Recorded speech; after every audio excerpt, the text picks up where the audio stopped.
नमस्कार दोस्तों, आप देख रहे हैं शिखरांश। हम में है दम सच्चाई को सामने लाने का।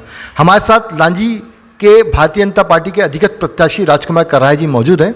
हम उनसे सीधी बातचीत करते हैं और सीधी बातों में आते हैं कि राजकुमार जी, हिना कांवरे का कुछ दिन पूर्व एक स्टेटमेंट आया था कि 25% किरनापुर, 75% लांजी पे भारी है।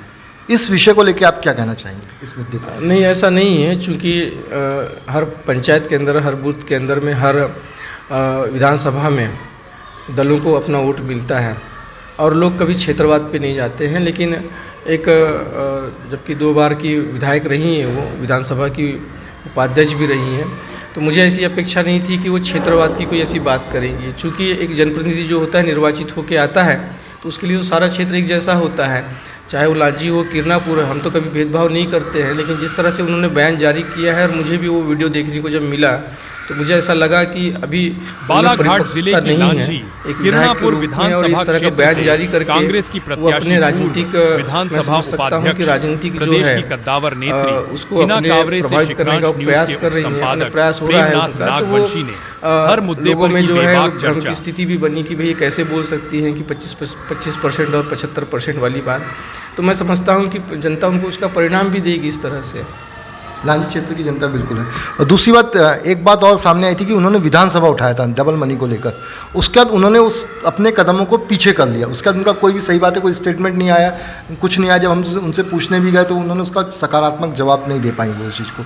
इसको लेकर राजकुमार कराए का क्या स्टैंड है? देखिए, उस बात को तो मुझे अपने इस ज़बान से कहने में थोड़ा सा ये है, लेकिन मैं कह सकता हूँ कि चूँकि यहाँ पर वो एक खेल चल रहा था जो गलत था और उन्होंने इस मामले को जब उठाया तो मैं समझता हूँ कि जब विधानसभा के अंदर उन्होंने प्रश्न किया तो प्रशासन उसमें कड़ी हुई और कड़ी होने के बाद में कुछ लोगों को प्रशासन ने जेल के अंदर डाल दिया और कुछ लोग फरार हो गए।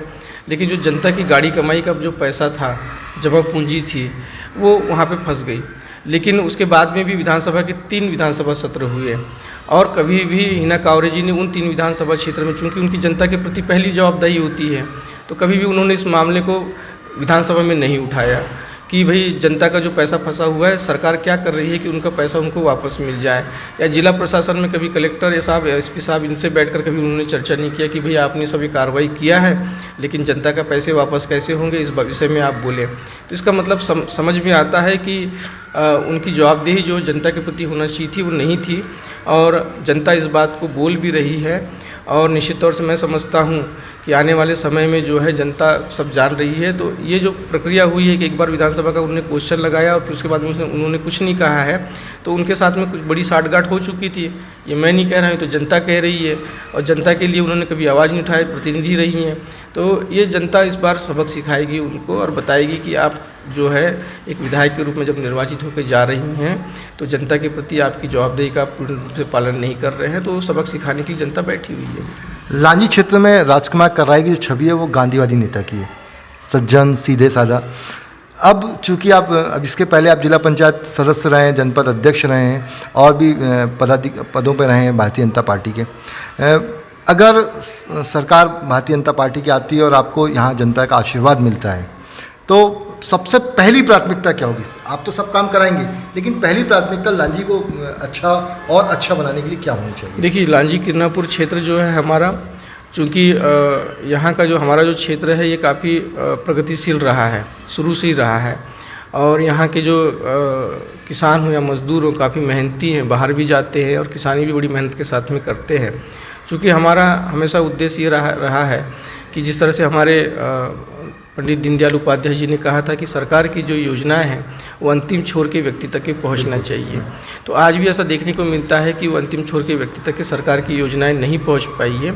उन योजनाओं को वहां तक पहुंचाना और सरकार की योजनाओं के माध्यम से ही लोगों के हाथ को मजबूत करना ताकि उनकी आर्थिक स्थिति जो है सुदृढ़ हो सके और भी परिवार जो हैं जंगल में रह रहे हैं या ग्राम में रह रहे हैं वो बाहर निकल करके देश दुनिया के साथ में बराबर अपने कदम से कदम ताल करके आगे बढ़े और हमारे क्षेत्र में खुशहाली का एक वातावरण पैदा हो। उस क्षेत्र में काम करने के लिए हम लोग तत्पर हैं और निश्चित तौर से ये काम होगा। लांजी विधानसभा में गुटबाजी भारतीय जनता पार्टी में बिल्कुल ख़त्म हो चुकी है, ये राजकुमार कर्राय का मानना है।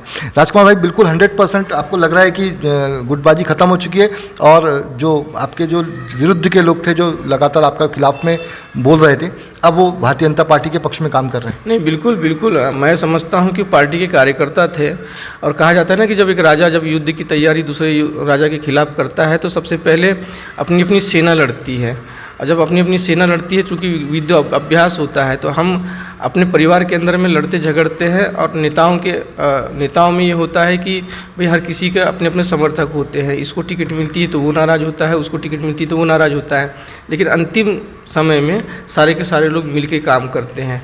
तो वो स्थिति लांजी किरनापुर विधानसभा की भी है, और सारे कार्यकर्ता अपने अपने कार्यों में भिड़ चुके हैं। जो कार्यकर्ता नाराज़ थे, वो कार्यकर्ताओं ने स्वयं मुझे फ़ोन करके कहा है कि भैया हम तो शुरू से ये था कि हम कमल फूल के लिए काम करते और पार्टी के साथ में हम लगे हुए हैं। तो सबने अपना अपना राजनीतिक जीवन में बहुत संघर्ष किया है कार्यकर्ताओं ने, तो वो गुस्सा प्रकट करने का उनको अधिकार है, और निश्चित तौर से अपने ही नेताओं से वो बोलते हैं, बाहर तो बोलते नहीं हैं। तो ये प्रक्रिया जो है चलते रहती है। हर विधानसभा में जब टिकट का वितरण होता है तो हर विधानसभा के अंदर में नेता भी नाराज़ होते हैं और उनके साथ साथ में उनके समर्थक कार्यकर्ता भी नाराज़ होते हैं, लेकिन अंततः सारे कार्यकर्ता भिड़ करके सरकार बनाने का काम करते हैं, पार्टी के हित में निर्णय लेते हैं और अपने विधानसभा के प्रत्याशियों को, लोकसभा के प्रत्याशियों को जिताने का काम करते हैं। और हमारे पार्टी के जो कार्यकर्ता है पूरी तटस्थता के साथ में हर बूथ स्तर पर मैदान में आ चुके हैं, और निश्चित तौर से हम इस बार का चुनाव ऐतिहासिक वोटों से जीतेंगे।